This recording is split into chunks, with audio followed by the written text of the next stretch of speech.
Әскержанның ағасы.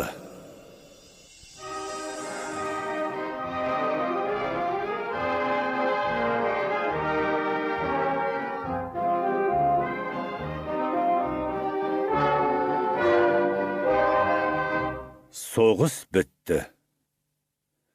Соғыс біткенін кеңсе басына барған атам айтып келді.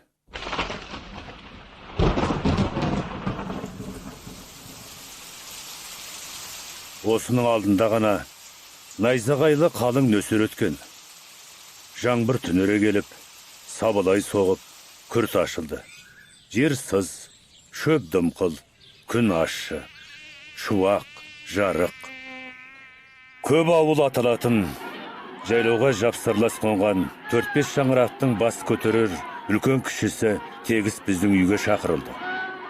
Топтанған жиын атаулыдан қорқатын, үрке үдірие келген жұрт атамның қабағы жадыраңғы екенін көрген соң, онша жаман хабар болмасын аңдап, байсал тапқан.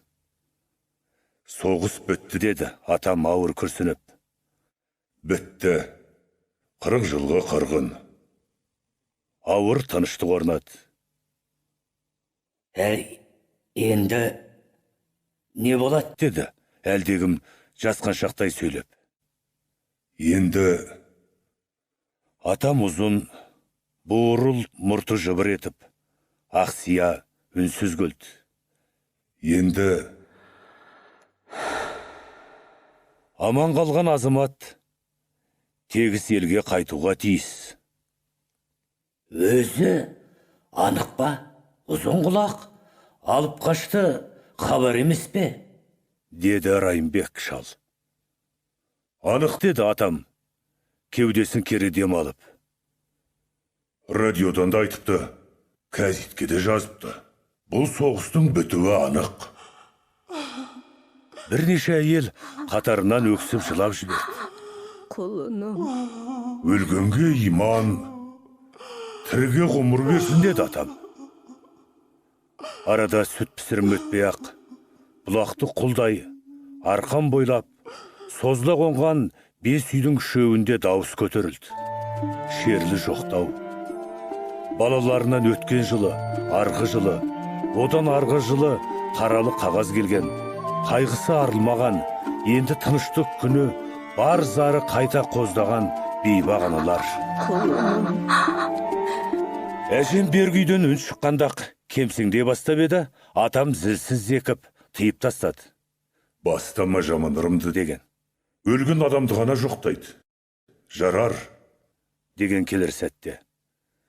Жалғыз жылатып қоямызсың. Барып, көрісіп, шер тарқатып қайт. Кешке қарай бүкіл ауыл азан-қазан болды. Тақау маңдағы шөпші, малшы ауылдардың құрықстар еркектері ойбай бауырындап ат қойып келе бастаған. Жылау сықау көбейе түсті.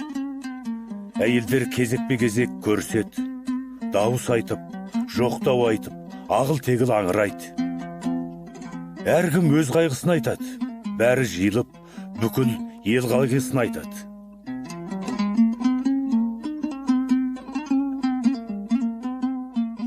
Ойынның берекеті қашты. Немісті жеңетін соғыс тартпады.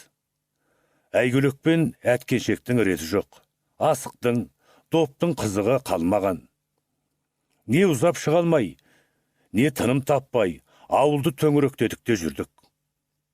Балалардың біразы жылапталды, ағалары, көкелері өлген балалар. Үйіне қара қағаз келген балалар. Әскержан екеуіміз жылағамыз жоқ. Біздің ағаларымыз өлмеген, қара қағаз келмеген. Біздің ағамыз тірі, Дейді Әскержан, көзі жысырап. тірі ғой, тірі. Тірі деймін мен де, жылағым келмей. Ағаларымыздың өлмегенін, тірі екенін бұдан бұрын, соғыс бітпей тұрғанда да айтып жүретінбіз.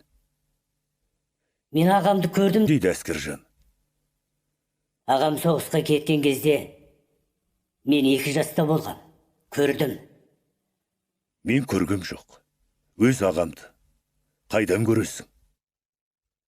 Сен тумай тұрып әскерге кетсе, соғыс емес, ойынға кеткен дейді әжем. Сен іште жатқанда. Ол кезде немісті мақтайтын ылғи, дос болатын. Бірін-бірі мақтап, дос болып жүріп, сый салмады ғой ақыры. Өз жерінде талқандаймыз депті совет. Ал Керман қашан талқандайды деп қарап тұрмаған. Кіргенде кеткен орыстың жеріне. Басталған содан соң қырғын соғыс. Қауға түскен өрттей, ер азаматты түк қалдырмай жалмай берген.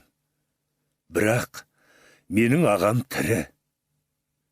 Тек соңғы кезде хат жазуға қолы тимей жүр. Менің ағам. Дейді Әскержан. Менің ағам. Ағасының қандай болғаны туралы айта бастайды. Әнші болған, күйші болған, балуан болған, жомарт болған, керемет болған. Ағасын түгескен соң тәтесіне көшеді. Сұлу болған, ақылды болған, таңдап алған. Мен білем, ағасы ағасы емес, тәтесі тәте емес. Ағасы көке, тәтесі апа. Әскержан атасы мен әжесінен емес, сол екеуінен туған. Көкесі әскерге кеткен жылы, апасы боранды кеште қойдың алдынан шығып, адасып, үсіп өлген. Содан бастап хабар жоқ. Көкесінен, яғни ағасынан. Мен сияқты, ол да атасы мен әжесінің қолында өсіп жатыр. Мен сияқты. Мен білем, ешкім айтпаса да. Мен атам мен әжемнің баласымын. Бірақ аға деп жүргенім, көкем. Ал ауданда, біздің ескі үйде, кәрі шешесімен бірге тұратын, анада ғана келіп кеткен. Оңашада мені құшақтап сүймек болған. Сол бөтен тәте емес, туысқан.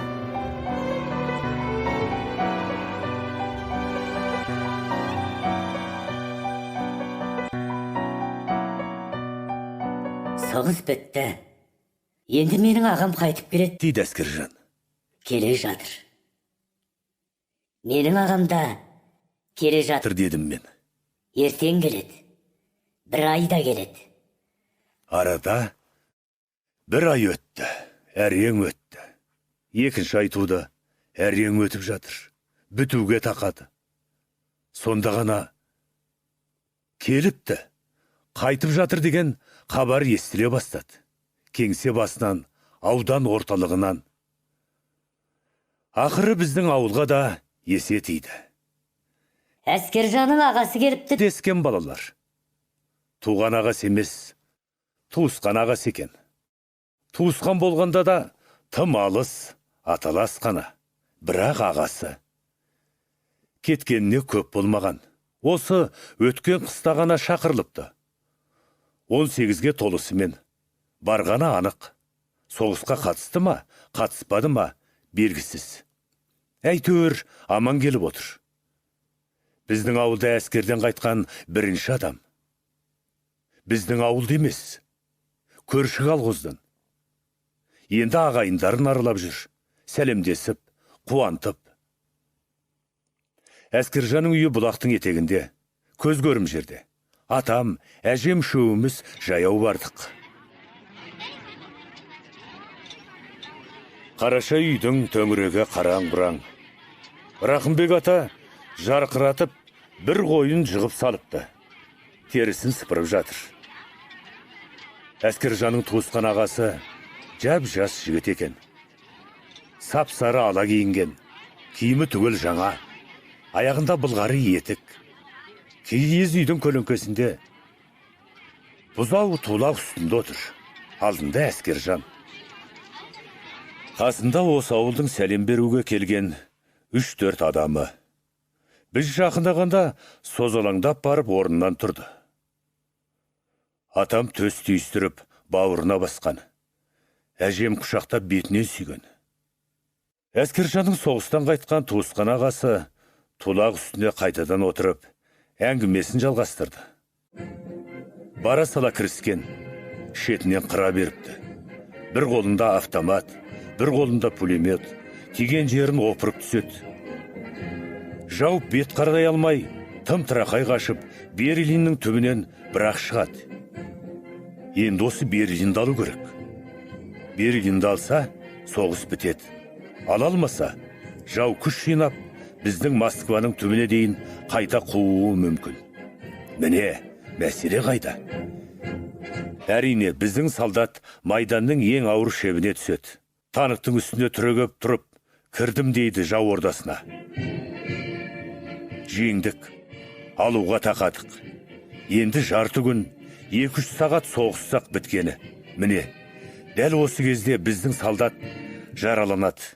Ерегескендей тура аяқтан. Солдат құрым етігін шешіп, сары шұлғауын шұбата тарқатып, галифе шалбарының балағын көтеріп, балтырын көрсетті. Түймедей ғана тыртығы бар екен. Тап-таза, жып-жылтыр, етімен ет болып тұр. Мұндай жарақаттың біреуі менде де бар еді. Тура балтырымда. Секіріп ойнап жүргенде шийгіріп, қотырланып, әрең жазылған. Орны әлі тұр. Оқ тескенге ұқсамайды. Міне деді Соғыстан қайтқан солдат. осы жарақаттың кесірінен өзім бастап кірген Берлиннің төбесіне өзім ту тіге алмай, қолға түсіп тұрған герой атағынан айырылдым да қалдым. Әжем аялы көзі қаймышықтана жасаурап, сәл-пәл демеге отырып тыңдады. Атам үнсіз бас изеді. Қалған жұрт қауқылдасып жатыр. Бірақ әңгіме тыңдап, қасап қырғыннан аман қайтқан тірі адамды тамашалап отыра беруге уақыттар. Үлкендер шаруа жөнімен түгел тарады. Кешке келеміз дескен. Осы ауылдан таяу төңіректен жиналған 7-8 бала үй іргесінде біраз ойнаған соң бұлақ басына салқын саялы шілік тал арасына қарай ойысқан. Әскержан туысқан ағасының қасынан шыға алмады. Аузына қарайды да отырады. Үсті басын сипайды. Ананы мынаны сұрайды. Мен де кете алмадым. Сипағым келеді, сұрағым келеді. Менің ағамды көрді ме екен? Өзі көрмесе, басқалардан естіді ме екен? Бірақ сипалауға да, сұрастыруға да батпаймын. Әскержан сұраса деймін. Мадиярдың ағасын көрдің бе деп. Мадиярдың ағасы қашан келеді деп. Ал ол мүлде ұмытқан. Менің барымды, менің ағам хабарсыз кеткен. Бәрін ұмытқан. Өзінің туысқан ағасынан көз ала алмайды. Алдынан түсіп, арқасына асылды. Аяғын салбыратып, мойнына мінді. Иығынан сипап, шашын салалап отыр. Мен ашулана бастадым. Ағасы жалығып кетті. Немесе шаршады. Түсе ғой Әскержан деді. Мына бала екеуің ойнаңдар деді. Әскержан солдаттың мойнынан түсті. Бірақ ойнамады. Ойынға зауқымыз соқпады. Бұрын екеуден екеу ойнайтынбыз. Қанша ойнасақ жалықпайтынбыз. Енді ойнағымыз келмеді. Шек қарыны ақтарылып, басы үйітіліп жатқан қойға қарап тұрмыз. Бүйрек пісіріп жеңдер, Деді Әскержанның атасы. мә, екеуіңе 2 бүйрек. Шыбыққа шаншыңдар да, отқа қақтап жеңдер. Алмадық. Жегіміз келмеді. Күресіңдер деді Әскержанның ағасы. Менің күрескім келмеді. Әскержанның да ықыласы шамалы. Соған қарамастан Әскержанның ағасы бізді жер ошақтың басынан аулағырақ алып барып ұстастырды. Екеуіміздің де күрескіміз келмей тұр. Бірақ өзі үлкен кісі, өзі соғыстан оралған батыр солдат айтқанын орындау керек. Көңілсіздеу болса да ұстастық. Әуелде жай жүріп едік, аздан соң шындадық. Бұрын көбіне мен жығатымын. Үнемі, дерлік мен жығатымын. Енді ағасы соғыстан оралған күшейіп кетіпті. Тепе-теңбіз. тіпті еңсеріп барады. Бірақ мен шалысқа шебер едім. Әскержан қайткенде де жығам деп тасыраңдап кетсе керек, іштен ілдім. Көк шымға екеуіміз бірдей құладық. Қатар түскеміз, қатар емес. Мен үстіге жуық түскем. Бірақ Әскержан әл бермеді, көтеріліп кетті. Аз ғана ет шығыстан соң астыға мен түстім. Етпет деп. Аудар. Жауырынын жерге тигіздейді солдат Әскержанға дем беріп. Мен ыза болдым. Тізердей көтерілдім. Бірақ сол сәтінде үстіден ауыр салмақ басып, қайтадан етпеттей жығылдым. Сонда ғана білдім. Төреші болып, еңкеңдеп жүрген солдат Әскержанға көмектесіпті. Жаңа ғана емес, манадан бер. Көзіміз түйісіп қалды. Тісі ақсиған, езуі ашылған. Аяғынан атып жығып, Берлиннің төбесіне жеткізбеген жауы мен сияқтымын. Бірақ көзіміз түйіскен сәтте жүзін тайдырып әкетті. Әскержанды демеп жатқан қолында тартып алды. Мені шықына бақырып, Әскержанды көтере түрегелді. Жұлқына тарпып, босап шықтым. Әскержанда басылып қалды. Қайта күреспедік. Бұл екі ортада манағы бүйрек пісіп тұр екен. Екеуімізге екеу. Әскержанның әжесі қолымызға ұстатты. Біреуін өзінің баласына, біреуін маған. Шыбық басына шаншылған, шоққа қақталған тәтті бүйрек. Сырты қабара қызарып, майы тамшылап тұр. Әскержан үрлеп суытып, шетінен тістеп, аузым күйет деп қорықпай апыл-ғұпыл жей бастады. Оған жақсы, ағасы келген, әбден күшейген, күреседі, жейді, жүгіріп ойнайды, бақытты. Ал мен күресе алмадым, жей алмаймын. Тәтті бүйрек, майлы бүйрек болса да, қарным ашып тұрса да, жегім келмейді, ойнағым келмейді. Менің ағамнан хабар жоқ. Өлі тірісі белгісіз. Мүмкін өліп те қалған шығар. Тірі адам хат жазады. Өлмеді. Өлмесе де хат жазалмаған. Хат жазалған кезде хабар жетті. Жаз ортасы ауа, шілденің соңында, күз түсе. Қыс бойы ай арылатып, үздік создық хат келіп тұрды.